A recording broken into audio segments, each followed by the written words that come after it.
Bonsoir madame, bonsoir monsieur.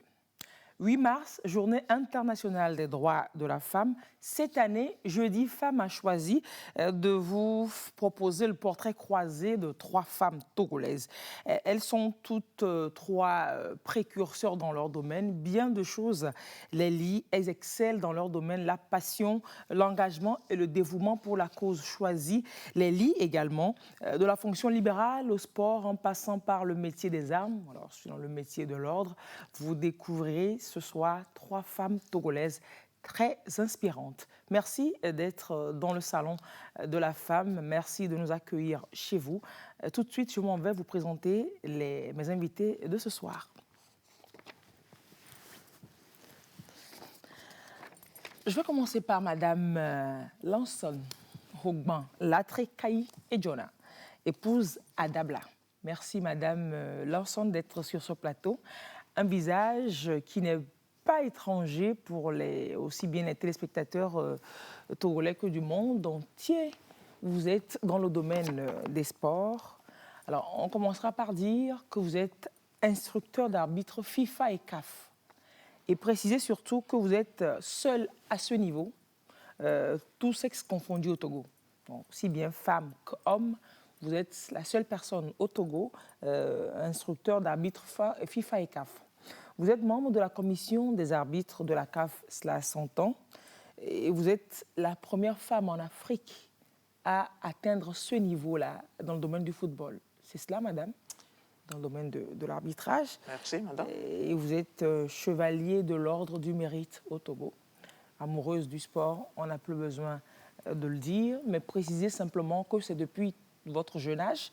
Et dans la préparation de l'émission, j'ai découvert que pour un match de basketball, vous avez été surclassé pour jouer parmi les plus grands. Vous n'aviez pas encore l'âge, vous n'avez pas encore ce niveau, mais vous avez été surclassé pour pouvoir jouer avec les plus grands. Dites-nous. C'est bien ça. Mais c'était un championnat scolaire. Championnat scolaire. Oui, pas un championnat d'élite. Ok. Vous étiez en quelle classe? J'étais en 6e, en classe de 6e, en 72. Et on avait joué le championnat scolaire et le lycée de Nassablé était qualifié pour jouer le lycée de Tokoin à Lomé ici. Vous étiez j'étais minime et j'étais surclassé. Lycée Nassablé à Dapaon. Vous étiez à Nassablé? Oui. Ok. Et vous étiez minime? J'étais minime. J'étais surclassé parmi les seniors. Et c'était quoi l'issue du match? Vous savez, lycée Nassablé contre le lycée de Tokoin, n'en parlons pas. On est venu pour apprendre. On était là pour apprendre, bien sûr. Vous étiez là pour apprendre. Oui. Mais c'était pour vous quand même une grande victoire, déjà, personnellement. Le fait même, oui. Le fait d'être qualifié pour la finale à Lomé. Et ça fait découvrir Lomé à celles-là qui ne connaissaient pas Lomé. C'est ça. C'est déjà une opportunité pour les dames et les filles, les jeunes filles que nous étions. C'est ça. Et c'est là que le sport emmènera connaître bien de pays du monde. Elle nous dira, autant tellement qu'on pourra l'envier, pourra nous donner envie de devenir aussi instructeur FIFA et CAF pour découvrir les 4 coins du globe. Moi aussi, je vous envie. J'aimerais être architecte aussi et commissaire de police. Hein. Chacun a sa passion, dira-t-on. C'est ça. Merci d'être avec nous ce soir. Plaisir partagé, de partager votre expérience avec les jeunes filles et les dames du Togo. On va dire bonsoir à Madame Dobrous Temanou Ayele Nathalie. Vous êtes également première femme dans votre secteur, mais première femme architecte urbaniste au Togo. Parce qu'à l'époque, l'école ne formait pas en architecture et urbanisme en même temps. Expliquez-nous un peu. Bonsoir. Effectivement, je fais partie de la première promotion de l'IAMO qui formait des architectes urbanistes. Et puis, dans cette promotion-là, j'étais la seule togolaise de cette promotion. Donc, ce qui fait que je suis la première femme architecte urbaniste au Togo. Au Togo. Pour avoir le parcours que vous avez pour être architecte urbaniste aujourd'hui, c'est-à-dire qu'au lycée, c'était les filles qui étaient en série scientifique, ça, hein? Ça, c'est la norme. Mais je n'ai pas suivi ce cursus-là parce que moi, j'ai fait plutôt l'économie. J'ai fait le lycée plutôt en France. J'étais partie pour faire du droit et puis finalement... du droit à l'architecture? C'est vrai que c'est de ouais. l'extrême. Non, c'est dire comment la personne peut avoir autant de compétences. Elle est à l'aise partout. Elle peut réussir aussi bien en droit qu'en architecture, je ne dirais en pas général qu'elle est à qu'en l'aise technique. partout, mais disons que quand je suis revenue au Togo, parce que ma père avait souhaité que sa seule-fille le rejoigne, alors j'ai voulu suivre les traces de mon père et puis il m'a beaucoup découragée. Mais Il est architecte. mon père était Il architecte. était architecte. Ah, super. Et donc, Il vous a découragé? parce qu'il s'est demandé si j'allais pouvoir tenir. C'est ça. Parce que du droit à l'architecture, c'est vrai que bon, c'est de l'autre côté. C'est ça. Et puis voilà. Il doit être fier de vous depuis où il est.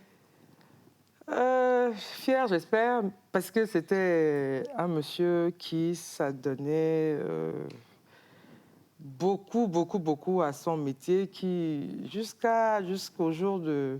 jusqu'aux dernières minutes de sa vie, il était au volant, il était sur le chantier. Et je peux dire que je ne sais pas si j'aurai l'énergie de ce monsieur que j'ai beaucoup admiré, mais bon, je crois que je vais essayer. Vous allez essayer, c'est sûr que Oui. vous réussissez déjà. Vous réussissez déjà assez, je crois et je le sais. Vous êtes enregistré à l'Ordre national des architectes du Togo et vous avez votre cabinet à Lomé également. C'est ça. Oui. Vous allez me raconter, hein, on va vous découvrir, vous, l'architecte, et puis voilà, on va découvrir plein de choses de vous. Et l'autre dame à côté de vous, elle est commissaire principale de police. Commissaire principal, ça dit que c'est ce qui vient avant commissaire divisionnaire, c'est ça? Exact. C'est-à-dire qu'après commissaire divisionnaire, c'est fini, non? Non, c'est pas fini. Après commissaire divisionnaire, il y a commissaire divisionnaire de classe exceptionnelle. Okay. Oui, c'est cela. Mais c'est-à-dire que c'est le grade des officiers, de la haute sphère de décision de la police, quand même. Oui, c'est commissaire de principal. conception. Odjouloré Akakbo. Elle est également première femme au Togo à être adjointe au directeur central de la police judiciaire. Et puis, elle est première femme à avoir en charge le bureau central national d'Interpol au Togo. Vous connaissez Interpol? Dans les films, vous voyez, c'est Interpol, quoi.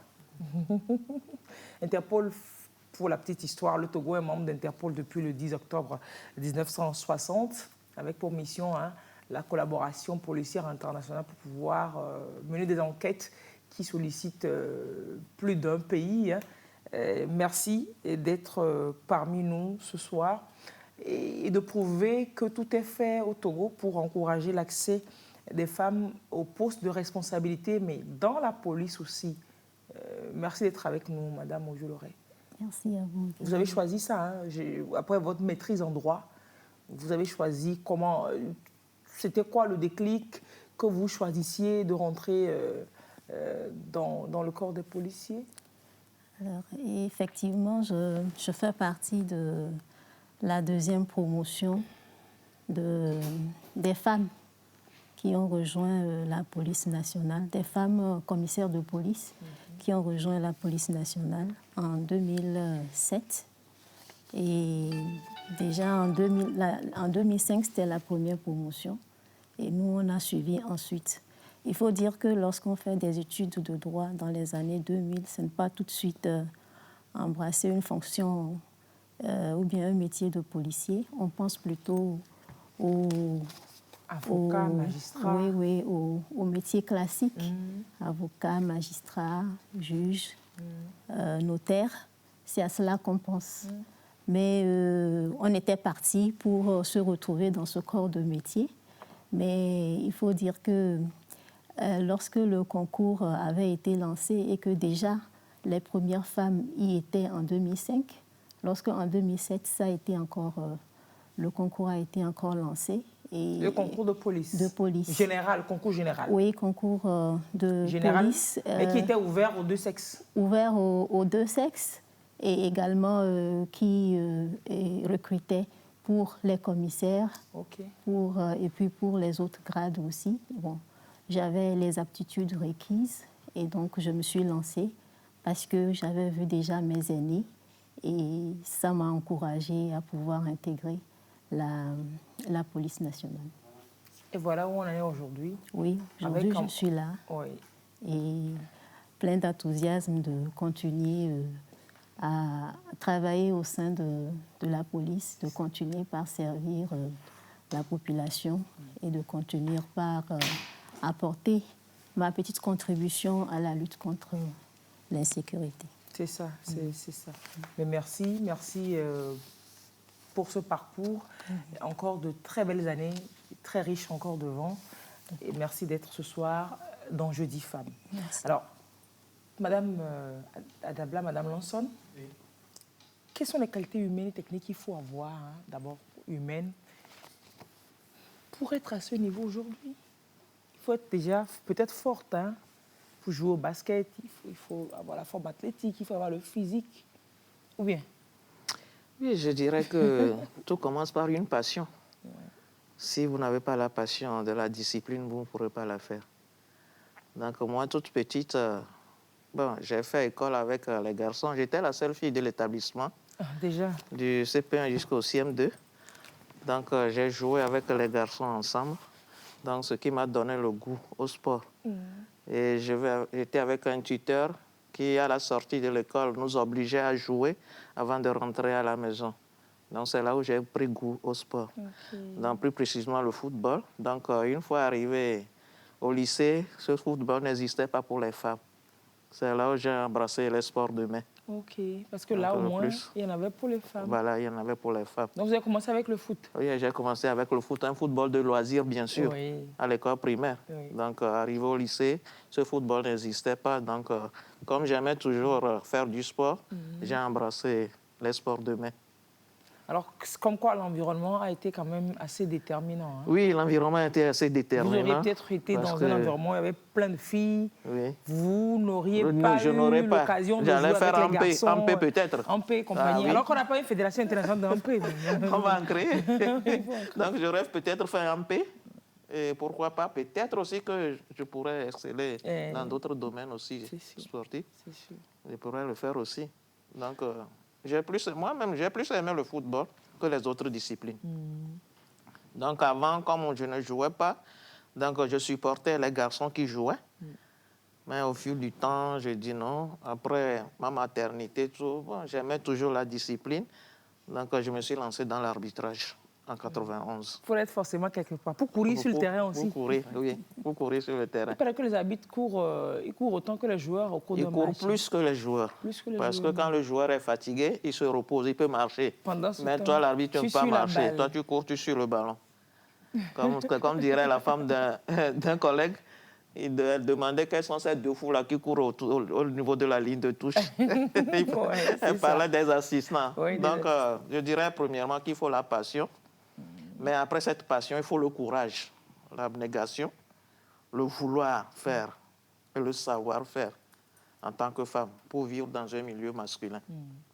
Alors, arrivé à quel niveau est-ce que vous vous êtes rendu compte que c'était dans ça que vous alliez être, dans le sport en tant que professionnel? À quel niveau est-ce que vous avez été convaincu de la chose? C'est quand je suis rentré dans l'arbitrage. Parce que quand je suis devenu mère de famille, j'ai vu que la pratique du jeu m'était encore impossible, n'était plus possible. Mais comme j'aimais toujours la discipline, j'avais cette passion de la discipline, je me suis dit qu'en arbitrage, je pourrais évoluer. Et je suis rentré à l'école d'arbitrage en 91. Ah oui, c'est une école, hein? Ah oui, il y a une école. Et vous passez le grade chaque 2 ans. Il y a 3 grades à passer. Si vous réussissez, normalement, vous avez 6 ans à passer pour avoir le grade. Et après le grade, il faut faire des matchs en division d'élite, que nous appelons communément ici championnat D1. Et quand vous excellez dans ce domaine, c'est en ce moment qu'on vous propose pour la liste FIFA. Et quand on vous propose, rien n'est sûr qu'on puisse vous retenir. Oui. Tout dépendra de la FIFA. Si vous êtes retenu, c'est en ce moment que vous devenez arbitre FIFA. Bon, ce n'est pas un parcours c'est pas facile. Aisé. Ce n'est pas un parcours aisé. Quand on commence l'année, vous verrez que les classes sont pleines. Parce que beaucoup pensent que quand ils viennent à l'arbitrage, c'est du coup, après un cours ou bien 2 cours, ils ont le sifflet à la bouche pour aller sur l'aire de jeu. Mais quand ils se rendent compte que c'est un cours académique également qui est donné, avec des exercices intégrés, les week-ends, alors là, il y a beaucoup qui se désistent. Oui, surtout quand on est mère de famille. C'est pas facile à concilier, hein? C'est pas évident. C'est pourquoi j'ai parlé de passion. Mais quand il y a cette passion, cette compétence de la femme, on peut arriver. Comme quoi, il n'y a pas d'âge pour apprendre. Ah oui, bien Quand sûr, on a une il y pas passion, d'âge. quand on a un objectif, quel que soit l'âge qu'on a, on peut le y faire. arriver. Mais arrivé à un certain âge, vous ne pourrez plus courir sur Et le par terrain. rapport au sport quand même. Oui, Par rapport au sport, vous ne sport. pourrez plus courir. Oui. C'est ce qui m'a amené maintenant à intégrer l'administration, qui est l'instruction des arbitres, où il faut aussi des évaluations avant d'arriver au niveau de la FIFA et de la CAF. Instruction des arbitres, c'est-à-dire formation des arbitres? Oui, formation. Vous devenez formateur des arbitres. Donc c'est vous qui donnez le cours, les cours que vous avez suivis, là, Oui, c'est vous qui les donnez c'est maintenant? vous qui les donnez. Okay. Maintenant, quand vous sortez instructeur CAF, vous les donnez au plan de la CAF. Okay. Quand vous La sortez CAF, c'est instructeur au plan FIFA, continental, au plan africain. Quand vous sortez FIFA maintenant, c'est continental aussi. Mais c'est la FIFA qui vous utilise en ce moment. Okay. Mais vous pouvez former à l'extérieur? Oui, aussi. vous êtes formé à l'extérieur. Hors d'Afrique? Hors d'Afrique, oui. Vous avez formé où, par exemple? Non, moi, je ne suis pas sorti de l'Afrique, mais j'ai formé en Afrique. OK. Oui, j'ai formé des arbitres en Afrique qui sont devenus de grands arbitres aujourd'hui, arbitres d'élite, qui ont fait les CAN, plusieurs CAN déjà. Ah ouais. Ah oui. Donc, moi, je suis plus intégré dans le milieu masculin que le milieu féminin. Féminin, oui. Parce que je suis venu trop tard dans un monde trop jeune. Donc, oui, quand j'étais dans ce domaine, il n'y avait pas beaucoup de femmes. Donc, j'ai évolué plus. Oui, il n'était pas aussi évolué. Donc, j'ai voulu évoluer plus avec les hommes. J'ai fait des matchs internationaux hommes aussi. Donc, attendez, les arbitres femmes pour les matchs des femmes sont différents des arbitres pour les matchs d'hommes? Oui. Mais c'est les mêmes arbitres qui peuvent être utilisés? Avant, dans le temps, une arbitre femme peut arbitrer des matchs masculins. Mais il fut un temps où, avec les contraintes culturelles et sociales, la CAF et la FIFA ont décidé que les arbitres femmes feront rien que des matchs féminins. Maintenant, avec la promotion des femmes encore, clair, on est revenu sur l'ancien système où la femme arbitre encore des matchs masculins. Donc, on fait un retour, on rétrograde, on va en avant, on revient en arrière. Donc, c'est ça, la femme. C'est cela, c'est cela. Alors, pour être policière, vous êtes partie de l'admiration que vous aviez pour des aînés de promotion. Mais est-ce que vous n'avez pas eu des appréhensions? Vous vous êtes dit, est-ce que je peux? Ou alors vous avez quand même compté a priori sur certaines qualités que vous savez que vous avez, qui ont pris le pas sur l'éventuel doute que vous auriez pu avoir? Oui, bon, au départ, on prend toujours conseil, mais pour intégrer un corps comme la police, vous avez repris les conseils, vous n'avez pas tous les contours sur la profession ou le métier lui-même. Et donc, il faut quand même... c'était une chance à saisir pour nous qui voulions vraiment intégrer Attendez, vous rêviez vraiment d'être policière, de rentrer dans le corps du métier des armes, ou c'est parce que la chance s'est présentée, vous vous êtes dit, tiens, je dois la saisir. Vous y aviez pensé déjà? Dire que j'y avais pensé, non. Pas vraiment. Non. Non, mais c'était un déclic à partir du moment où c'était les premiers recrutements. Pour nous, c'était une découverte et il fallait aller vers cette découverte-là et pouvoir travailler au sein de ce milieu masculin. Et donc, déjà quand nos aînés étaient là, on a pris conseil, mais bon, c'est pas ça. Il fallait intégrer, se faire recruter. On dit ça ne s'explique pas, ça se vit. Ça se vit effectivement. Et partir à la formation et finir la formation pour être affecté à un service actif pour pouvoir exercer. Et la découverte vient au fur et à mesure.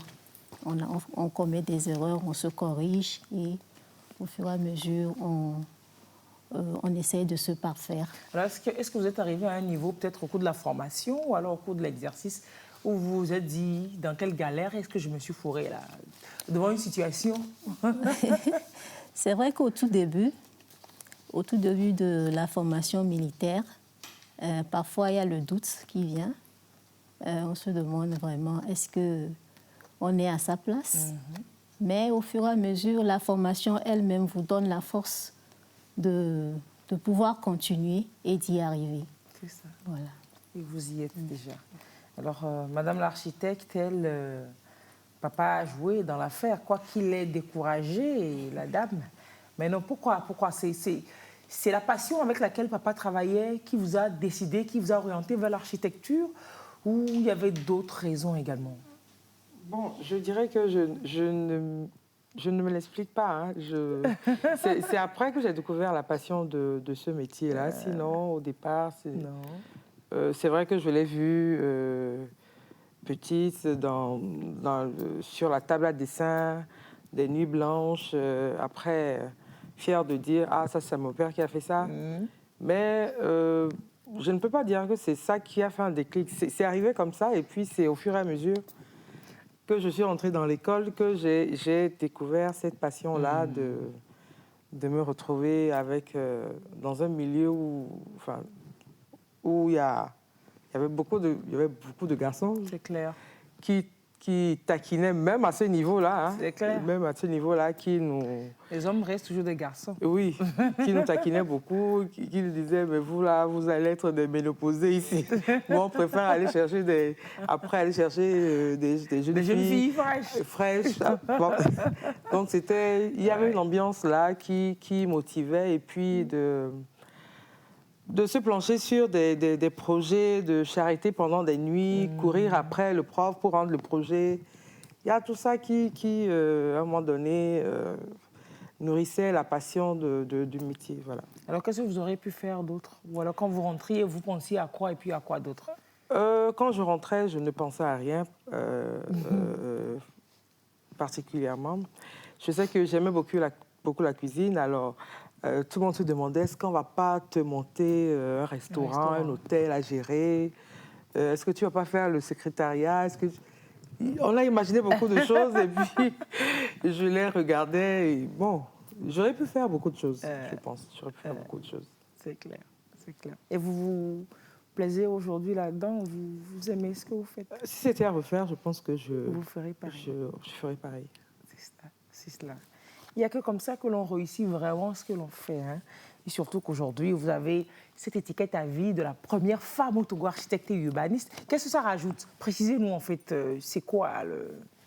Est-ce que ça rajoute quelque chose? Oui, c'est urbaniste. On sait qu'architecte, bon, ça te fait le plan pour une maison. Après, architecte urbaniste, ça change un peu. Oui, c'est vrai. Mais généralement... En tout cas, pour ce qui me concerne, je m'exprime plus dans l'architecture que dans le domaine de l'urbanisme. Sinon, c'est appelé à quoi, un urbaniste? C'est appelé D'abord, on ne s'arrête pas seulement à la conception du bâtiment, on voit la ville dans son ensemble. Qu'est-ce qui doit être programmé à tel endroit ou pas, comment la ville devrait... fonctionner. C'est ce qu'on appelle un peu les schémas directeurs. Voilà, c'est beaucoup plus vaste l'urbanisme. Là où il doit y avoir les espaces verts, c'est eux. S'il y a des monuments, les routes, avec éventuellement les immeubles qui doivent être... la planification de l'espace que... Super, super. Vos enfants, la fierté que votre papa pouvait lire dans vos yeux. Aujourd'hui, vous pensez que vos enfants, comment vous voyez des lueurs, des petites lueurs déjà? J'ai un jeune garçon qui est très fier d'avoir une maman architecte. C'est clair. Et au passage, il me disait, arrivé là-bas, tu fais un coucou à David. N'oublie pas de me faire un coucou. Ah ça, David, gros coucou à toi. Donc, et puis, c'est vrai que dans le regard des membres de la famille, on sent toujours une fierté de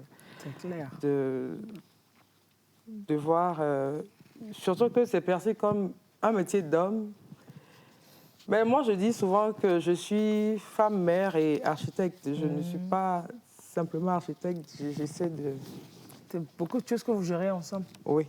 C'est clair. Voilà. Parce que c'est vrai que c'est une autre paire de manches que d'être professionnel de ce domaine et puis d'être professionnel familial aussi. Parce que Exactement, être professionnel mère, familial, oui, c'est c'est une ça. profession.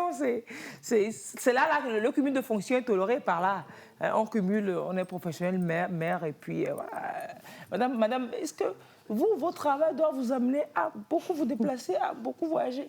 Alors pour l'autre profession, la profession familiale, profession mère, ça ne coinçait pas un peu?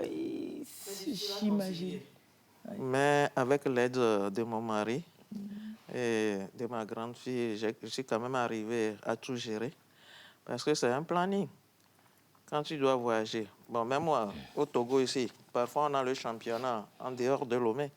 Quand je dois voyager pour Sokoré, déjà, il faut que je fasse mes devoirs.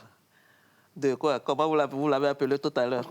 Professionnel de la famille, professionnel, voilà. de mère ou professionnel, voilà. avant de quitter. Parce que vous allez être absente des fois peut-être pour 48 heures ou 72 heures. Je me rappelle un jour, j'ai fait un test Cooper. Avant, c'était un test Cooper. J'ai couru, je suis arrivé à la maison, j'ai pris mon panier pour le marché. Quand je me suis assise auprès de la bonne femme, j'ai commencé par dormir. Parce que j'étais toute fatiguée, mais j'avais mes devoirs à assumer, de mère professionnelle à assumer. Et comme elle a dit, c'est comme ça, vous ne voulez pas dire que vous êtes arbitre et vous n'allez pas assumer vos devoirs de mère, de famille. Vous devez le faire. Mais comme vous l'avez dit, c'était un peu difficile, mais avec la compréhension de mon époux, c'est ça même qui m'a permis d'évoluer. Sinon, je ne pourrais pas. S'il ne m'avait pas accompagné, je ne pourrais pas évoluer, franchement. Ou alors, vous auriez pu faire un choix. S'il ne vous avait pas accompagné, vous auriez pu exceller dans l'un au détriment de l'autre. Il m'a demandé un jour de faire un choix. Non, je lui ai dit, j'ai choisi. Il faut aller parce que nous sommes là pour la journée internationale de la femme. Non, j'ai dit au demande aux hommes de ne pas aller à ces extrêmes-là. Non, oui, il a raison. Il a raison. S'il m'a pris comme femme, c'est pour une cause. Mais si la cause n'est pas respectée... Oui, mais en même temps, c'est pour un schéma de vie ensemble. Il faut que vous restiez dans ce qui vous épanouit et qui fait qu'il vous aime comme ça. Le sport, oui. Si vous empêche de faire ça, vous serez peut-être plus la dame. Voilà. Il ne m'empêche pas. Il pouvait accepter que vous l'exercez à Lomé pour que vous soyez proche de lui. Mais international, ou bien proche des enfants. Mais s'il accepte que je voyage au-delà de Lomé, ou bien au-delà du Togo, c'est que vraiment, il a accepté la passion que je nourris. Et puis il a accepté aussi la fierté que vous lui portez. Oui, c'est clair. Oui. Quand on dit Madame Adabla, Lucie est contente. Ah ça, il accepte la fierté que vous lui portez. Je lui dis un grand merci aujourd'hui parce que sans sa volonté, je ne pourrais pas y arriver. C'est pas faux. Oui, je ne pourrais pas y arriver, mais c'est difficile. Être femme sportive et femme au foyer, c'est pas évident. C'est pas évident. C'est pas évident. C'est de grosses gymnastiques à faire. Oui, de grandes et puis c'est peut-être aussi l'approche avec laquelle on présente la chose à son partenaire de vie, son partenaire de chemin. C'est partager l'information et l'embarquer dans le schéma. Quoique eux, ils n'ont pas toujours le même égard à notre endroit, à l'endroit des femmes. Quand ils doivent se lancer dans leurs projets, ils n'ont pas toujours le même égard. Eux, c'est free. Oui, c'est la nature qui est ainsi faite. Ah, quoi Quel que soit Alpha, oui, c'est la nature qui est ainsi faite. Il y a ces contraintes traditionnelles, politiques, religieuses, tout ça là, qui nous empêchent, parce que l'homme est né supérieur à la femme. Ah, ils ont dit ça. Ah oui, c'est nous qui leur conférons cette autorité. Moi, je le dis toujours dans le domaine du sport, quand nous allons à nos colloques. Comment nous éduquons nos enfants? C'est nous-mêmes qui font d'eux des autoritaires après. Et on se plaint. Nous sommes nos propres problèmes. Aujourd'hui, c'est un reformatage. Quand nous avons un garçon et une fille, qu'est-ce que nous faisons? Nous élevons le garçon comme le patron de la maison. Même la fille peut être plus âgée, on le met au-dessus de la fille. Mais quand il grandit dans cette éducation, il ne peut qu'être patron aussi demain. Non, de plus en plus quand même, je pense que nous, pour avoir compris, nous, quand je parle de nous, c'est aussi bien, c'est surtout les mères et aussi les pères, surtout les mères qui sont beaucoup plus impliquées dans l'éducation des enfants. On a compris que nous créons, comme vous l'avez dit, des problèmes pour nous-mêmes. Oui. Faire comprendre déjà aux enfants dès le bas âge qu'ils ont des droits égaux, que le garçon, il aide les mamans à la cuisine, tout comme la fille pourrait le faire. C'est ça. Et voilà, quoi. c'est un gros challenge. C'est plus remarqué au niveau du sport. Ah oui. Quand vous allez au marché, vous avez deux sexes différents. Vous voulez prendre les jouets. On a l'habitude de prendre la poupée pour la fille et au garçon, on lui prend un ballon. Déjà, au garçon, on lui apprend à jouer dès l'enfance et la fille, on lui apprend à entretenir un enfant plus tard, à s'occuper des enfants. Est-ce que vous voyez? Et à la fille, on lui demande, mets de l'eau au bain pour ton petit frère, va servir ton petit frère à manger. Tout ça, là, ils grandissent dans l'atmosphère, là. Donc, il faut que nous, les mamans, même, on change d'abord. Si on ne change pas, on aura toujours cette autorité des hommes sur nous. C'est ça, on reproduira le même schéma. Et c'est la nature qui le demande. C'est ça. On aura toujours le même schéma. C'est clair. Ça ne changera pas. Madame commissaire, je vais percer votre vie privée. Alors, vous avez rencontré votre conjoint civil ou policière. Est-ce qu'il faut être courageux pour draguer une policière? Oui, bon, il faut dire que mon conjoint, il est policier comme moi. Donc, c'est dans les corps que... Oui, mais on a été promotionnaires ensemble à l'université. On s'est retrouvés au sein de la police. Et bon, aujourd'hui, on est ensemble. Super. Voilà. Bon, parce que ça en est l'autre question que je voulais te demander. Je voulais poser à savoir, il y a des événements qui se tiennent et qui demandent à ce que l'on vienne accompagner son partenaire, son conjoint. Vous, commissaire principal, votre mari ou votre conjoint aurait été un civil.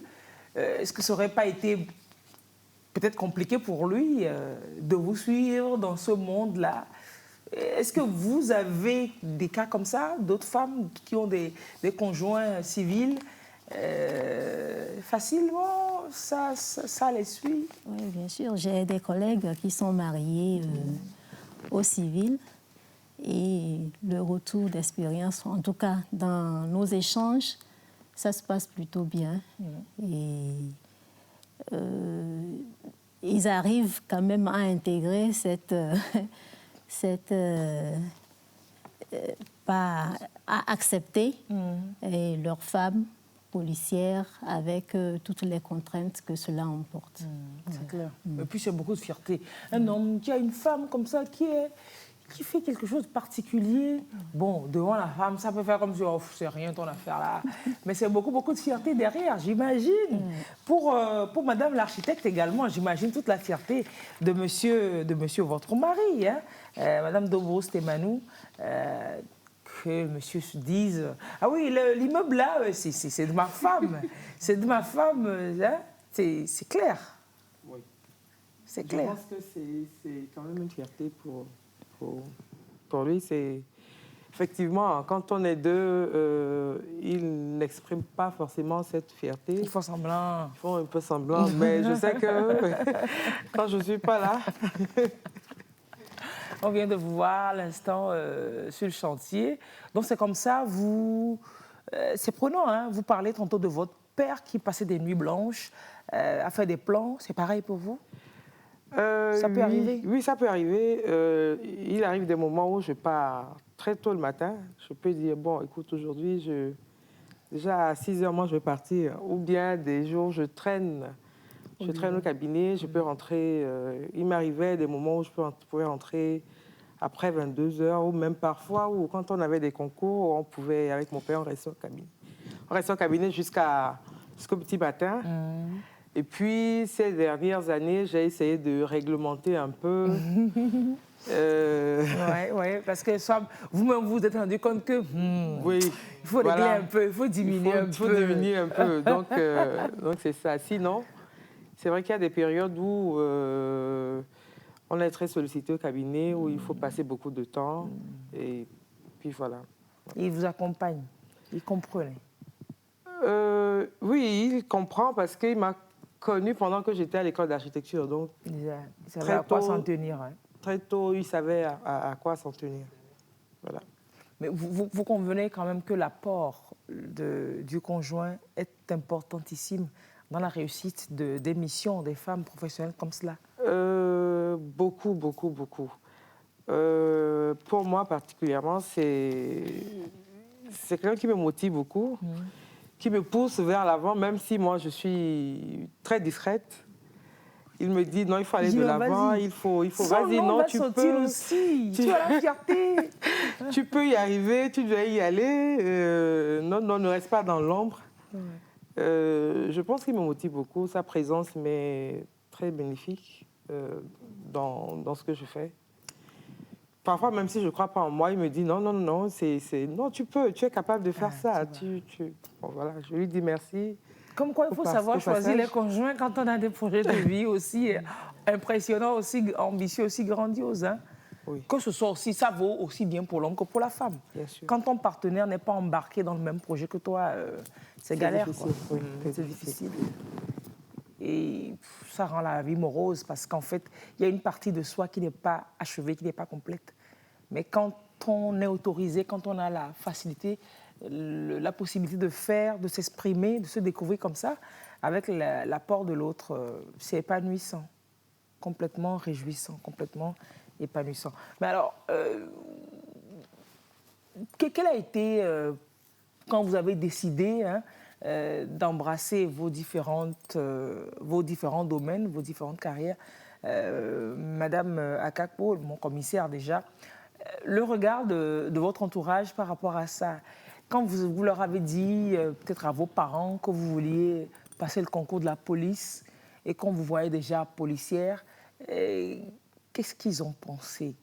Il y en a qui vous ont découragé, il y en a qui vous ont encouragé dans l'entourage.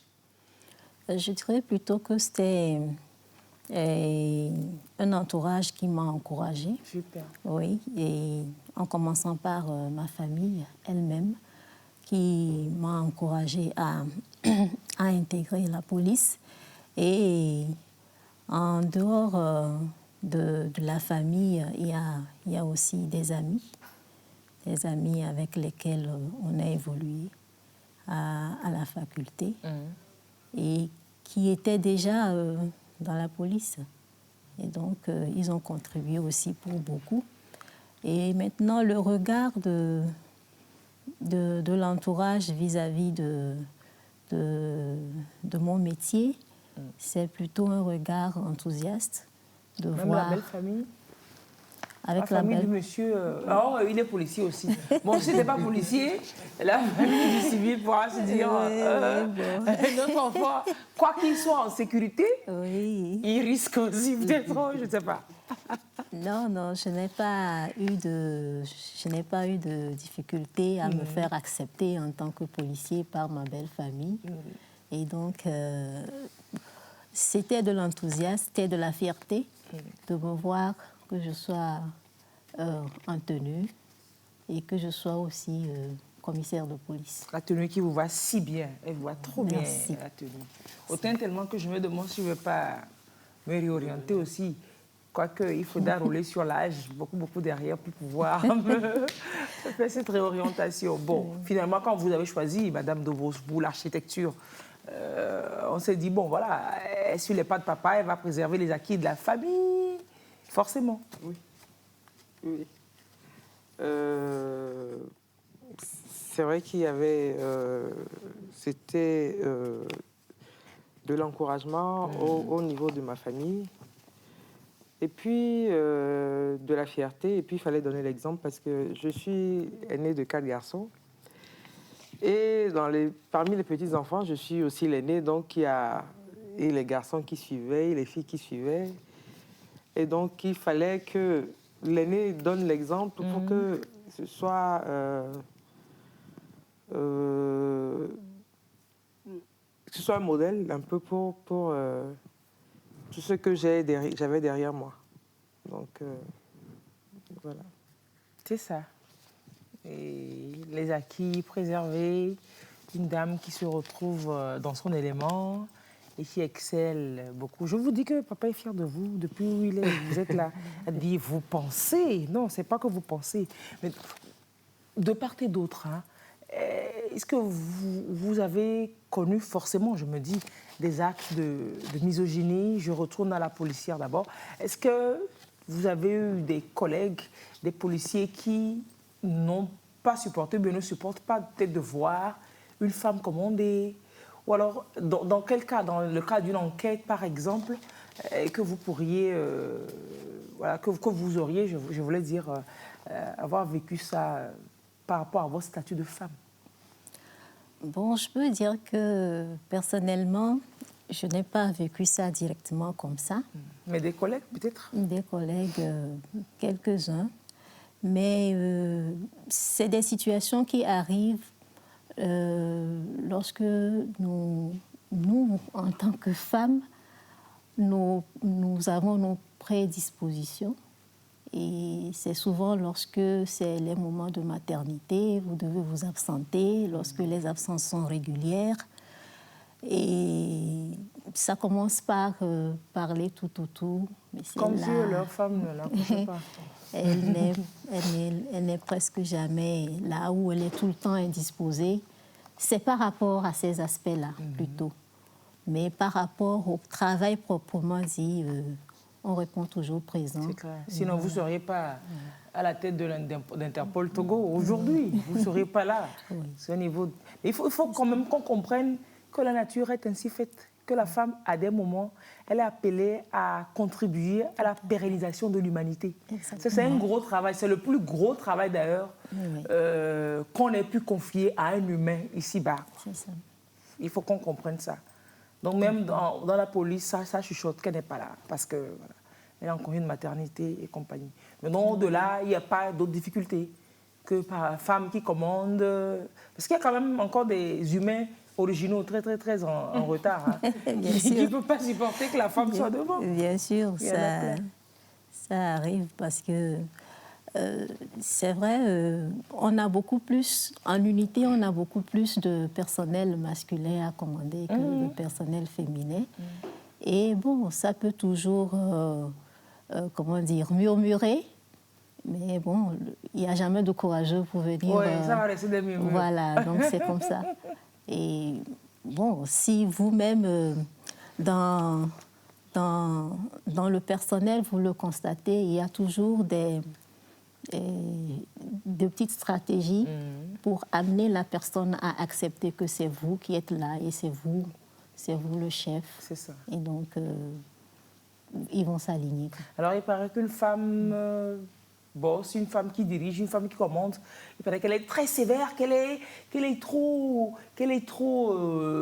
fait son truc genre pour se faire accepter parce que vous êtes quel genre de femme aux commandes? Non, sévère, non, rigoureuse, si. Oui, on reste quand même rigoureuse parce que après tout, une femme responsable au niveau de la police, vous avez tous les regards qui sont sur vous. On se demande est-ce qu'elle va réussir. Et donc, vous devez réussir. On ne se pose pas la même question quand c'est un homme qui dirige. Oui, justement. Donc, vous avez l'obligation de réussir et donc il faut mettre les bouchées doubles.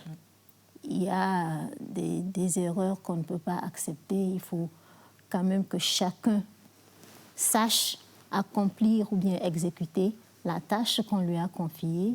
Et en le demandant, ce n'est pas être sévère, c'est vraiment être exigeant, rigoureux et professionnel. C'est faire le travail pour lequel on est là. Voilà. C'est rien que ça. Exactement. Faire le travail pour lequel on est là. Et on dit quand même que pour une femme à un poste de responsabilité, elle doit fournir le double de l'effort que fournit un homme, peut-être pour le même résultat. Parce qu'elle part avec l'a priori du regard handicapant des autres qui voient, qui attendent en fait qu'elle se casse le nez pour qu'on dise voilà, c'est une femme. Mais généralement, ça n'arrive pas. Elles réussissent, elles excellent toujours. On a des cerveaux faibles, mais on n'a pas de cerveau faible. C'est ça. Bien sûr. Ça, j'adore. Oui, la tête est pleine. La tête, elle est très bien faite. Elle est très bien. Donc, c'est voilà. deux choses différentes. Complètement. Okay. Alors, vous avez rencontré ces actes d'hommes qui ne comprennent pas ou alors qui ne supportent pas que la femme soit là, instructeur, ou alors que la femme ait sifflé une faute au match, qui a dit oui, c'est la femme. Vous en avez rencontré de ces genres de comportements? C'est le milieu même, le milieu sportif. C'est le milieu même où il y a cette divergence de femmes-hommes. Ah oui. Et comme je l'ai dit, il faut avoir la tête pleine. Vous devez exceller dans votre domaine pour pouvoir se faire respecter par vos collègues hommes. Il faut l'imposer, le respect. Oui, par vos collègues hommes. Moi, je suis venu dans ce domaine, je ne dirais pas passion, mais je vous l'ai dit aussi, c'est un défi qui m'a été lancé par mon grand frère tuteur. Ah oui. Oui, il fut arbitre FIFA aussi et instructeur CAF. Ah, ça. Donc, il était revenu d'un match où je le critiquais et il s'est énervé. Et il m'a dit, mais il ne faut pas rester à la maison pour faire l'arbitrage, va aussi à l'école de l'arbitrage. Il ne savait pas qu'il venait de vous donner, il venait de me donner une opportunité de m'y engager. Aujourd'hui, il est fier. Ah, c'est super. Oui, il est fier. Donc, c'est comme ça, ce milieu sportif. Nous, les femmes, on rencontre beaucoup de problèmes. Beaucoup. Et le premier problème, c'est le harcèlement de tout genre. Ou si vous n'avez pas la dignité, vous n'êtes pas honnête, vous n'avez pas le courage, vous ne pourrez pas évoluer. Si vous ne savez pas, c'est-à-dire qu'il faut avoir confiance en soi. Pour savoir dire non. Oui, il faut avoir confiance en soi, savoir ce que vous voulez faire. Sinon, vous ne pourrez pas continuer. Je vous parle en connaissance de cause. Ils vont se distribuer cela comme des petits pains. Nous avons eu des hauts et des bas. Nous avons géré beaucoup de situations. Qu'un homme n'aurait pas pu gérer. Voilà. Sincèrement, qu'un homme n'aurait pas pu gérer. Ça n'aurait pas arrivé peut-être à un homme. Parce que la femme est forte de caractère. De naissance, la femme est forte. Quelles que soient les barrières auxquelles elle est confrontée, elle arrive toujours à les dégager pour continuer sa marche. Vous voyez, une femme éducatrice, elle rencontre beaucoup de problèmes avec ses enfants qu'elle arrive à gérer et pour former de jolies progénitures. C'est la même chose que nous rencontrons, surtout en tant que pionnière dans notre domaine. C'est un peu difficile. C'est difficile à quelqu'un d'accepter qu'une femme se retrouve sur un terrain de jeu à 22 heures. Avant, il y avait des championnats de 22 heures. Mais on m'appelait par mon nom, Kaï Achao. Kaï, vos collègues sont auprès de leur femme, toi et de leur mari, tu viens chercher quoi sur le terrain? Ces injures-là, ça a fait raccrocher certaines. Certaines ont raccroché à cause de ces harcèlements et qu'elles n'ont pas pu continuer leur carrière. C'est clair. Il faut avoir la tête dure pour avancer. Il faut avoir la tête dure, ma soeur. Dans le milieu sportif, il faut avoir la tête dure. Même au plan international aussi, ce n'est pas facile, ce n'est pas aisé. Vous aurez des anecdotes à partager? Des anecdotes du genre, je ne sais pas. Expérience à partager? Oui, des anecdotes. Anecdotes. Vous en prendriez, non? Avec appétit. Elle est architecte. Mais je connais bien son mari dans le domaine du sport.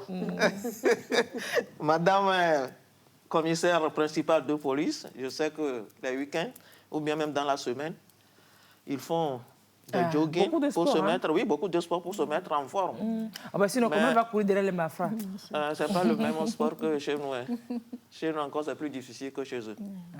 Ah oui, c'est plus difficile. Anecdote pour faire rire ou bien pour faire pleurer? Bon, on prend. Même les deux, on prendrait. On prend tout. Vous prenez les deux? On prend tout. OK. Il m'est arrivé un jour au vestiaire. Parce que quand je m'habille, comme j'ai un peu les fesses, il faut que je mette bien ma gaine avec ma culotte. Ah oui, il faut discipliner. Et un sous-vêtement. Oui. Un sous-vêtement. Même jeune fille, il faut se protéger. C'est clair. Mais après les 90 minutes, j'étais tellement fatigué que quand j'ai voulu retirer ma culotte, elle s'est retirée avec ma gaine. Donc vous étiez seul là dans les vestiaires? C'est ça, moi je suis avec les hommes. Ok, d'accord. Bon, tu arrives, hein? Ok, d'accord. Mais il n'a rien vu. C'est sûr. Il n'a rien vu parce que très souvent, les hommes nous donnent... Moi-même, quand je suis aussi assesseur ou bien assesseur sur les matchs des hommes, arrivé à un certain moment, quand ils veulent s'habiller, je sors des vestiaires. Oui. Je leur laisse le temps de s'habiller. Donc, quand je suis arbitre aussi, quand je veux m'habiller, les hommes aussi sortent. Mais je mets ma culotte, les sous-vêtements, tout, avant d'arriver au vestiaire. Au vestiaire, et je ne mets que le maillot maintenant d'arbitrage. C'est quand même autant de petits facteurs qui, pour d'autres, pourraient être handicapants. Ah oui. Que de partager ces mêmes espaces intimes avec les partager le même vestiaire. Bon, ce que je dis, c'est une question de confiance. Oui. L'homme sait qu'il y a une femme dans l'équipe. Qui peut lui faire voilà, donc s'il ose. il sort. La femme s'habille et il revient. Parce que nous ne sommes pas encore un pays développé où il y a un vestiaire dame à part, vestiaire homme à part. Est-ce que vous voyez? Donc, c'est le même vestiaire que nous partageons. Ça. Donc, c'est à nous-mêmes de faire organiser. un management de nous arranger pour que chacun puisse être à l'aise. C'est ça. C'est ça. Donc, de la même manière, quand on revient aussi, alors là, vous devez sortir pour les laisser se déshabiller avant d'entrer dans les vestiaires. C'est ça. C'est clair. Mais je vous évite les pleurs. Sinon, si vous le rencontrez, oui, allez-y, on va voir. On va voir vraiment si on peut pleurer. Non. Sérieux? Vous êtes très belle pour vous faire pleurer. Bon, ok, ça va. Surtout qu'il y a Interpol. Ça risque de gaspiller nos maquillages. Surtout qu'il y a Interpol, elle risque de nous faire du mal ici. De commencer l'enquête, d'ouvrir une petite enquête. Bon, ça, je comprends. Pour ça, là, je prends. Okay, merci beaucoup. Je vous en prie. Alors, madame l'architecte, un client qui vient peut-être au cabinet, ou alors qui découvre que c'est une femme qui est sur son projet, il se dit... la maison qui est supposée être très lourde, là, est-ce qu'elle peut porter ça? C'est arrivé? Généralement, ce n'est pas le client qui pose problème. C'est... l'entourage? C'est sur le chantier pendant l'exécution, c'est aux maçons, aux manœuvres, les ouvriers. C'est à ces personnes-là qu'il faut s'imposer. Mais bon... Moi, je me dis que même si une femme, on te donne le pouvoir, il faut trouver les moyens, les mots pour exercer ce pouvoir-là sans forcément brimer les gens. J'essaie de mettre un peu de bonne humeur. Des fois, ce n'est pas brimer, des fois, c'est vraiment taper du poing sur la table pour remettre de l'ordre. Parfois, on arrive là-bas, on est une sorte de curiosité pour ces personnes-là. Parce que, d'abord, c'est une femme qui vient commander. Ils observent, hein, ils voient comment vous vous comportez. Moi, bon, parfois, je fais des blagues. Même si je dois sommer, je fais quelques blagues. Et quand je vois que la personne n'exécute pas comme je veux, là, je peux hausser le ton. Et quand une femme a le pouvoir et qu'elle va hausser le ton, je pense que vous voyez le regard et l'autorité dans la voix et tout.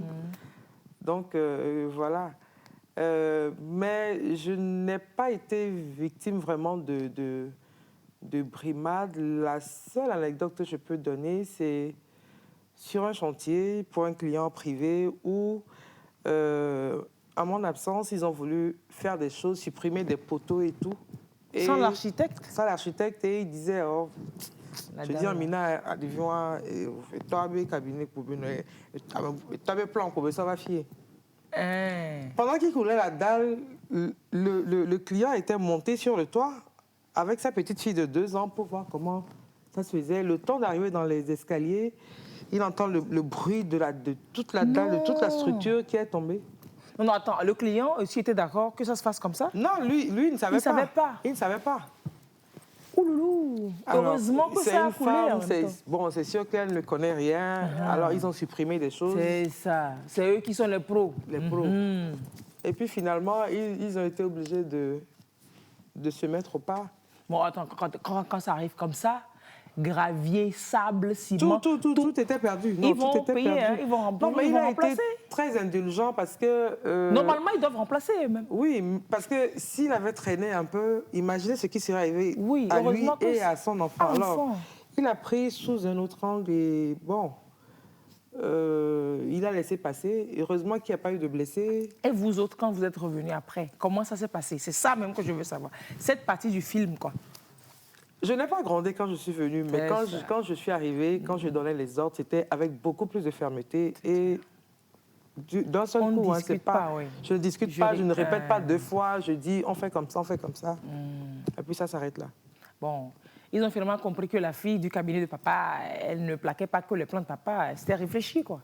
Voilà. C'était réfléchi. Ils ont dû finalement comprendre que... c'est quelque chose que j'avais pensé moi-même, qu'un poteau là, c'était peut-être décoratif, mais en même temps, ça jouait un rôle dans la structure. Voilà.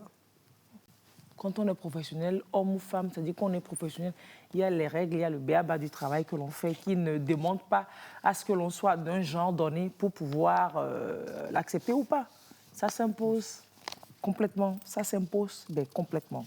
vous voyez encore dans ce travail jusqu'à vos derniers jours, à vos dernières heures, à vos dernières minutes comme papa ou comment? Dites-nous. Je dirais, tant que j'ai l'énergie pour ça, Oui. je pense que je vais continuer. C'est ça. Même s'il m'arrive de penser à avoir une activité parallèle, parce que l'architecture, ce n'est pas tous les jours que les gens construisent. Oh, mais quand vous attrapez un chantier, C'est ce que les gens pensent, hein. C'est ce que les gens pensent. On a vite fait d'imaginer que les architectes sont trop chers. Les architectes se font beaucoup d'argent dès qu'un projet arrive. Alors que je pense que tout se négocie. Hein, oui, vous investissez beaucoup d'argent pour construire quelque chose. Il faut pouvoir payer le minimum pour celui-là qui a en charge de concevoir, de vous suivre, de vous accompagner pendant tout le projet. Et puis c'est quand même une fausse idée que de penser qu'un architecte, dans un projet de construction, ça gonfle le budget. C'est pas évident. Quand on a fini de réaliser son projet sans architecte, et on se rend compte quand même que c'est pas ce qu'on a pensé au début. Avec toutes les difficultés de suivi des ouvriers sur le chantier, etc. Essayez toujours, vous verrez, c'est différent. Quand vous êtes avec un architecte, il y a des erreurs que vous ne feriez pas. Que vous dites, on aurait pu faire ci, comme ça, comme ça. Avec l'architecte, c'est vrai que le plan initial peut être peut-être modifié au fur et à mesure que ça se réalise. Mais c'est pas comme si c'était pour les personnes les plus aisées que d'avoir un architecte. Hein. Je suis d'accord avec vous. C'est complètement... Il faut essayer voir. Il faut essayer, surtout qu'ils disent que ça se négocie. Allez négocier les choses et puis c'est bon. Hein. Négocier et puis c'est bon. Vous avez eu une signature à laquelle on vous reconnaîtrait ou alors, je ne sais pas, un truc à la Oscar Niemeyer Non. Non. Non, ok. Femme architecte, femme policière, et femme dans le domaine des sports. Vous voyez, c'est quand même un certain niveau d'instruction déjà à la base. Aujourd'hui, quelle que soit l'activité que l'on doive exercer, l'instruction est super importante. Voir des femmes comme ça, je me dis... Ça doit vous inspirer, vous à la maison, vous qui êtes jeune fille, ou qui êtes fille, êtes à la maison, qui nous suivez, pour vous dire qu'il y a de la place pour vous, que l'espace aujourd'hui qui se dégage après la lutte, avec la lutte des femmes, il faut que nous puissions occuper cet espace-là. Vous avez comme l'impression que les femmes, elles comprennent beaucoup la lutte que l'on mène pour elles, qu'elles conquièrent l'espace qui est gagné ou alors qui a encore des difficultés au niveau de la femme. Madame Lanson, déjà commençons par la perception que l'on a du 8 mars. La femme togolaise et le 8 mars, qu'est-ce que vous diriez? Moi, je pense que nous avons transformé le 8 mars en fête, qui normalement n'est pas une fête. Peut-être qu'on est arrivé à la jouissance de tous les droits de la femme. Non, je ne pense pas. Si nous voyons même la naissance de ce 8 mars, c'est dû à une revendication des ouvriers de l'usine textile de New York en 1857. Donc, depuis là, ce n'est qu'en 1907 que Clara Zetkin a transformé ça en journée internationale de la femme. C'est une journée de revendication. Et c'est une journée aussi de réclamation des droits de la femme. De bilan, en fait, de voir qu'est-ce qui a été fait. Pour nous qui sommes déjà dans le domaine, c'est une journée de bilan pour nous. Qu'est-ce que nous avons fait? Qu'est-ce qu'il reste à faire? Sommes-nous des modèles pour la jeunesse? Il faut qu'on se pose cette question aussi. Donc, quand moi je me réveille un beau matin, 8 mars, je trouve sur mon portable « Bonne fête, bonne fête ». Ça me fait pleurer parce que ce n'est pas une fête. Et en plus, fabriquer des pagnes, bon, ça fait de l'économie pour une usine. Fabriquer des pagnes, pour les porter, aller dans des restaurants, manger, boire. Mais est-ce que nous sommes satisfaits? Depuis que cette lutte est menée, est-ce que nous avons eu ce que nous voulons? Si nous l'avons eu, nous ne serons pas aujourd'hui sur ce plateau à en débattre. Comme première femme commissaire principale, première dame architecte. Mais depuis qu'elle a été architecte, combien d'architectes femmes nous avons encore aujourd'hui? Depuis que moi je suis rentré dans ce corps, combien? Bon, c'est bien vrai qu'il y a eu une petite évolution, mais est-ce que c'est ça? Ce n'est pas encore ça. Donc, nous qui sommes des modèles, qu'est-ce que nous devons faire pour que nos jeunes sœurs puissent emboîter? Le trajet leur soit plus facile, plus facile. Elles-mêmes aussi, qu'est-ce qu'elles doivent faire? C'est ça que nous devons penser le jour du 8 mars. Et non en faire du 8 mars une fête. Beaucoup de folklore aussi, vous beaucoup le pensez, Madame Dobos. J'ai la parole? Oui, un peu trop de folklore. Si, je vais un peu dans le même sens que Madame Lawson. Je crois qu'aujourd'hui, il y a une confusion entre le 8 mars et la fête des mères. Parce que... Et Noël, et Pâques, et tout. Et tout je ça, le 8 mars, c'est Noël, Pâques, on met tout ça dans le même lot. Bon, je ne suis pas contre le fait de confectionner des pagnes pour cette occasion. C'est vrai que moi, j'ai remarqué que les femmes ont pris un peu plus conscience du 8 mars. Maintenant, quelle est la définition, qu'elles se font du 8 mars là. Cette année, j'ai vu une évolution. J'ai vu des femmes sur des statues où, justement, j'ai vu des images de ces femmes-là qui revendiquaient. Je me suis dit, ah, il y a un autre pas qui est fait. Est-ce que c'est pas relais d'image seulement? Bon, même si c'est relais d'image, ça a le texte dessus. En fait, même si c'est un relais d'image, je pense que le message qui est dessus, à force de lire ça, on comprend que ce n'est pas une fête des mères, hein, parce que j'ai vu bonne fête maman, bonne fête... bon, j'ai souri juste parce que... Vous n'allez pas faire la leçon au monde entier, quoi. Exactement. Vous n'allez pas mais je pense que petit à petit, on va rétablir les choses. Tout à l'heure, Madame disait qu'il faut faire le bilan de ce qui a été fait. Nous, à notre niveau, par exemple, quand moi, je prêtais serment, nous étions, je crois, 3 femmes architectes au Togo. Aujourd'hui, il y a un peu plus d'une vingtaine. Et nous avons même créé une amicale des femmes de l'ONAT. Okay. Je pense que, en tout cas, dans notre secteur, c'est à croire qu'on a une architecte par an, parce que 2001 à 2021, on se retrouve à peut-être, je crois, 22 ou 23 femmes architectes. Dans notre domaine, bon, je me dis que c'est un peu mieux vécu que dans d'autres secteurs. Je pense que dans le domaine du sport, comme l'a dit Madame, moi, elle est la seule au Togo aujourd'hui à son niveau. Oui, c'est encore difficile. À votre niveau, CAF, mais vous, au niveau FIFA, c'est vous seul. Hein? Bon, je pense qu'il y a toute une autre éducation travail à faire qu'il faut faire de cette date-là. C'est ça. Ouais. Au niveau de la police, est-ce que... Oui, normalement, au niveau de la police, c'est permis d'être syndiqué. Est-ce que vous avez une amicale des femmes commissaires de police? Bon, vous ne serez pas autorisé à porter le pagne, puisque le TRI sera là le 8 mars. Heureusement, déjà, pour... Mais sinon... Oui, bon, une amicale, on n'a pas une amicale. Vous êtes combien de femmes policières aujourd'hui? C'est beau. Aujourd'hui, on est à 513 femmes. Femmes policières. Maintenant, commissaires? Policières, tout grade confondu. Commissaires? Mais femmes commissaires de police, nous en avons 12 qui sont commissaires principaux. Attendez, 12 seulement? Oui, nous en avons 12. Vous êtes un spécimen de cette douzaine, précieuse douzaine-là. Oui, nous sommes 12 commissaires principaux de police. Wow. Et je suis heureuse de le dire ici que cette année même, à compter du mois d'avril, on aura 2 commissaires principaux qui vont devenir commissaires divisionnaires. Ah ah! Oui. On sera les premières femmes commissaires divisionnaires du Togo. Oui. Bon, une émission s'annonce en avril prochain. Félicitations d'avance à elle. Oui, commissaire de police, nous en avons... On a une qui est commissaire de police de première classe et 15 qui sont commissaires de police de deuxième classe.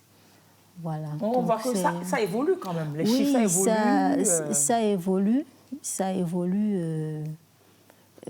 On dira que c'est pas assez, mais au fur et à mesure, au fil des recrutements, on en demande plus parce qu'on sait, enfin, la hiérarchie est quand même convaincue aujourd'hui de la place que la femme policière a au sein de la police nationale. Et pas qu'une place pour faire joli qui a femme. Elle se Non, va pas confier du des tout. missions. Moi, voir une femme qui dirige le bureau Interpol, sincèrement, depuis samedi, moi, je suis bluffée, quoi. Je suis complètement... Bien sûr, quand vous prenez... Vous avez fait des enquêtes, vous faites des enquêtes à l'international, tout ça, c'est ça? Bien sûr. Non, sérieusement, moi, je suis bluffée. Alors, la police nationale, c'est une force de sécurité intérieure qui a des missions assez diversifiées. Donc, entre autres, les missions de la police, c'est protéger les personnes et les biens, c'est prévenir les atteintes à l'ordre public, c'est aussi combattre la délinquance et la criminalité sous toutes ses formes. Et donc, quand vous prenez toutes ces missions, on retrouve les femmes dans les services actifs de la police nationale et elles ont des occupations diversifiées aussi. Elles n'ont pas que des occupations ou des tâches administratives. Elles sont dans le management des services, elles sont également dans la gestion quotidienne de la criminalité, dans les tâches de terrain. Elles y sont. Et en tant que telles, vous les voyez, femmes chefs de service à la tête de commissariat d'arrondissement.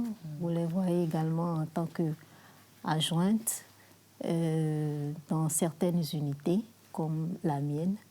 Et elles sont également chefs de poste, chefs de patrouille.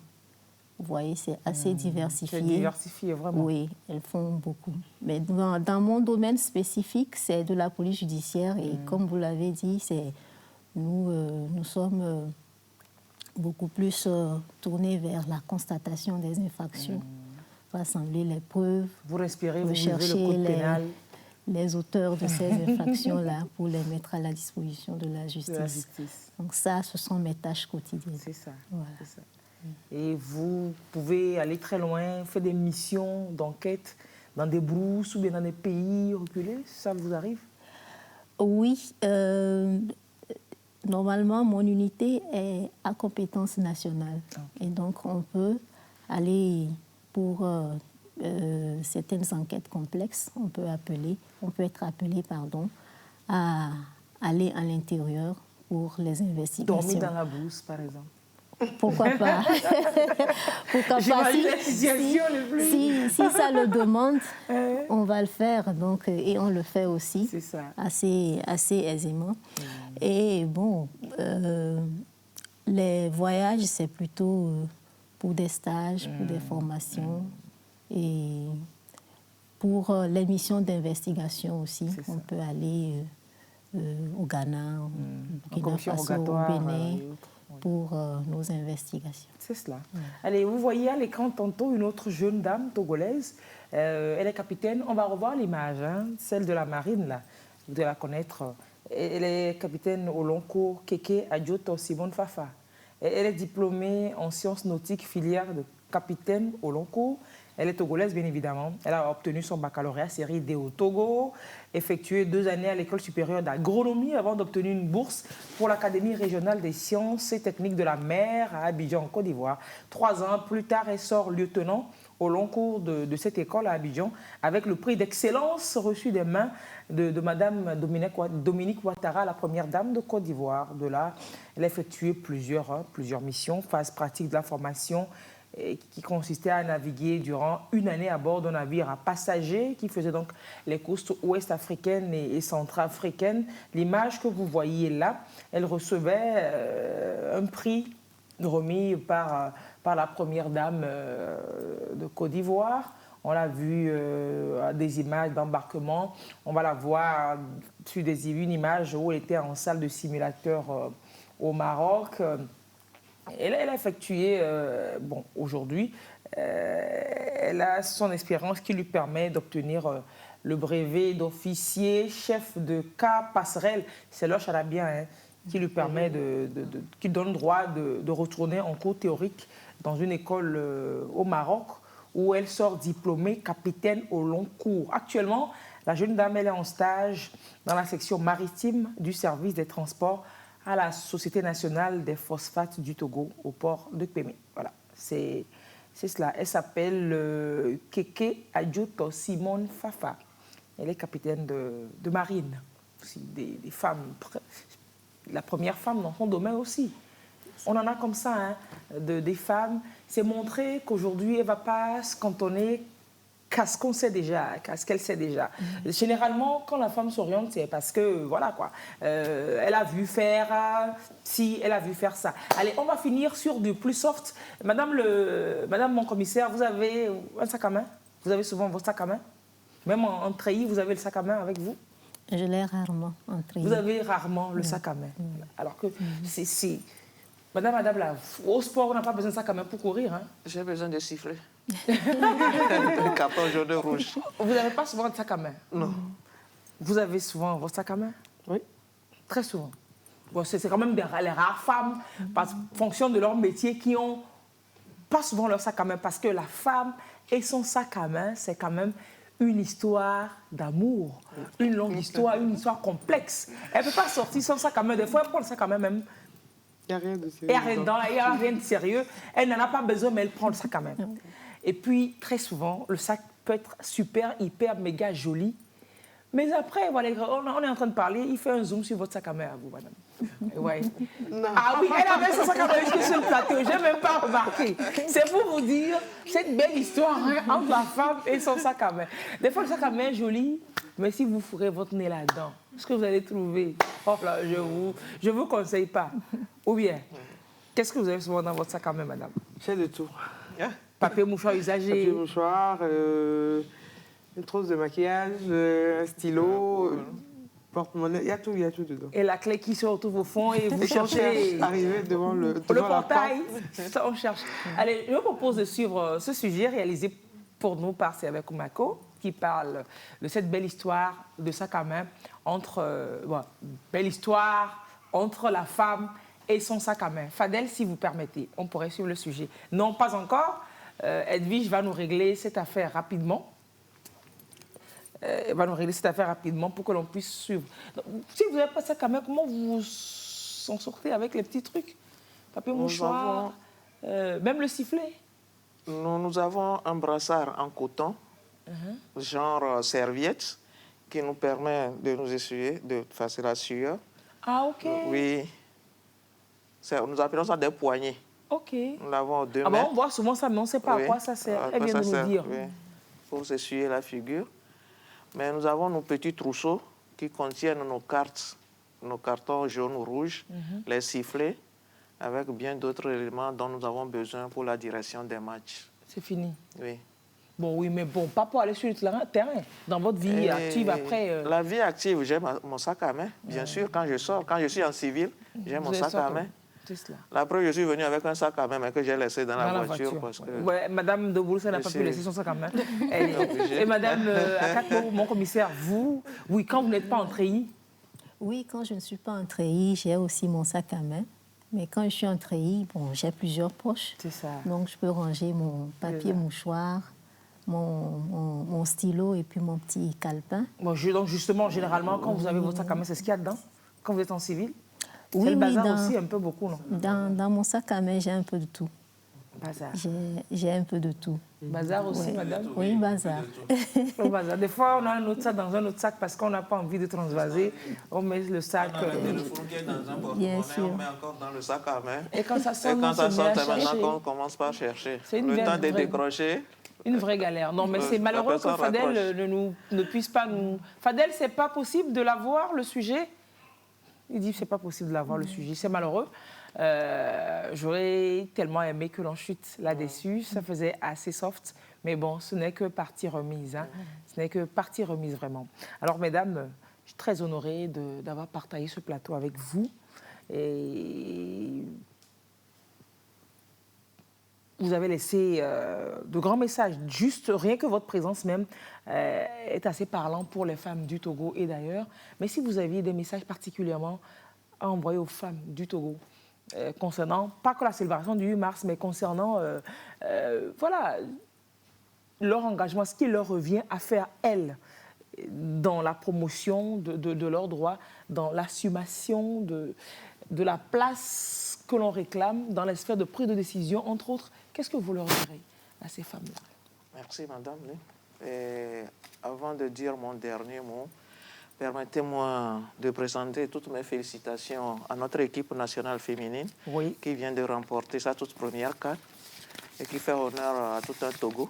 Grand honneur, oui. Oui, un grand honneur. Ceci dit, moi, pour conseil, je dirais aux mamans actuelles, de donner une éducation paritaire aux enfants en vue de leur permettre à eux tous d'avoir la même opportunité dans la pratique sportive. C'est cela. Ça épanouit. Hein. Ah, oui. Un enfant, c'est pas parce que l'enfant prépare son examen ou bien va à l'école qu'on doit lui interdire de faire des activités, notamment sportives. De communication et d'émancipation, le sport. Et c'est un moyen aussi de donner la santé à la femme. C'est un moyen qui permet à la femme aussi de s'autosuffire. Bon, le sport donne beaucoup de choses à la femme. Et d'aucuns pensent que quand on fait du sport, on ne peut plus être intelligent à l'école. Mais je dis que c'est le contraire.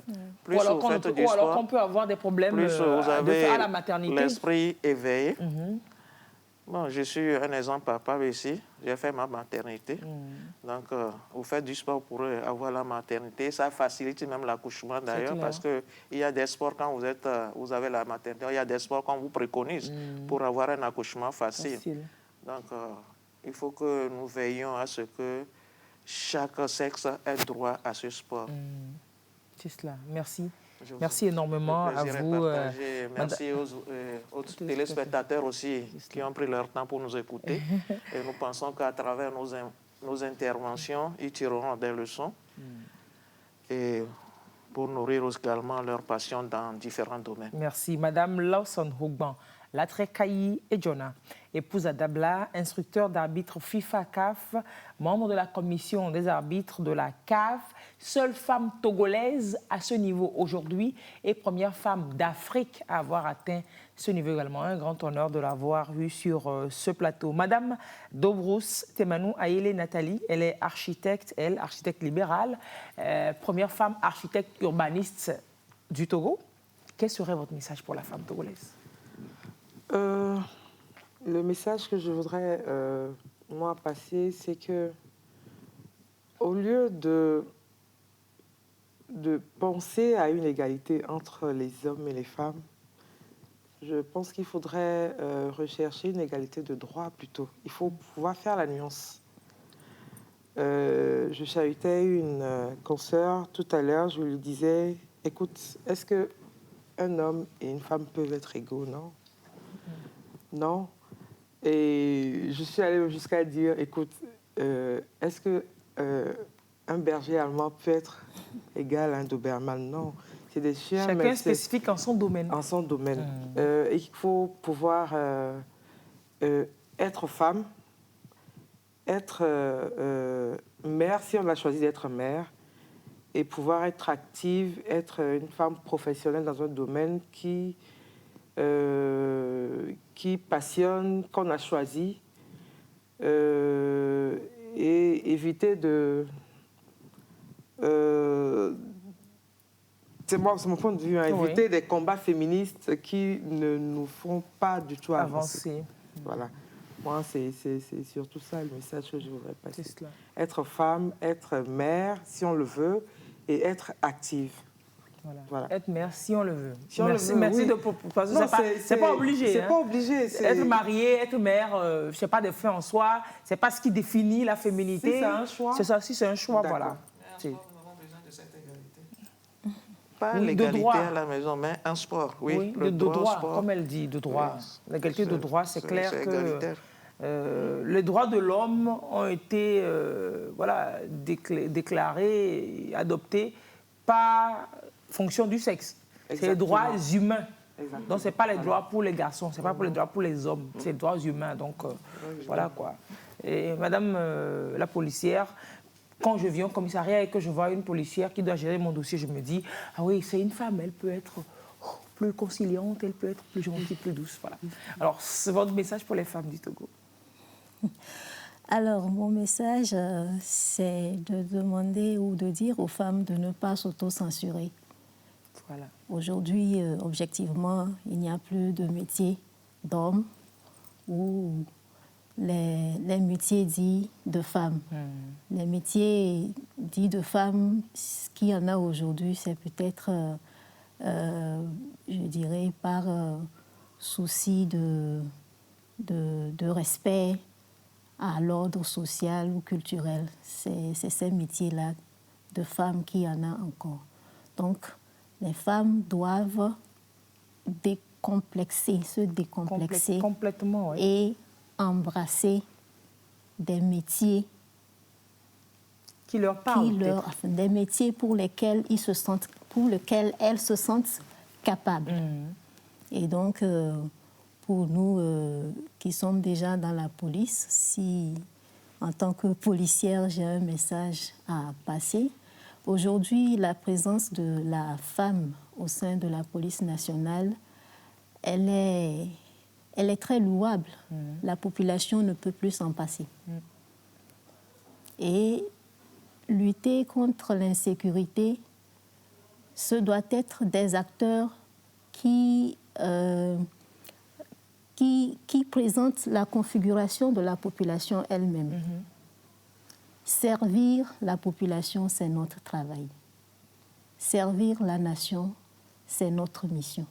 Et pour servir la nation, il faut des hommes, il faut des femmes. Voilà. Parce que la population est composée aussi bien d'hommes que de femmes. De plus d'hommes d'ailleurs de plus de femmes d'ailleurs que d'hommes selon les statistiques. Voilà. Je vous remercie. Commissaire principal de police, Ojulore Akakbo, directrice du Bureau central national Interpol Togo et directrice adjointe de la direction direction centrale de la police judiciaire. Merci d'avoir suivi l'émission de ce soir. Merci d'avoir été avec nous dans cette balade à la découverte des domaines des unes et des autres, que nous félicitons encore. Et un honneur, comme je le disais tantôt, comme je l'ai dit depuis le début de l'émission, de vous avoir à mes côtés dans ce salon de la femme pour ce soir. Merci, fidèles téléspectateurs, de suivre l'émission à nouveau mardi matin aux environs de 9h, 9h30 pour la rediffusion. Passez une très belle soirée en compagnie des programmes de la télévision togolaise. Je vous retrouve jeudi prochain dès 21h pour un nouveau sujet, pour un nouveau direct. Au revoir et à très bientôt.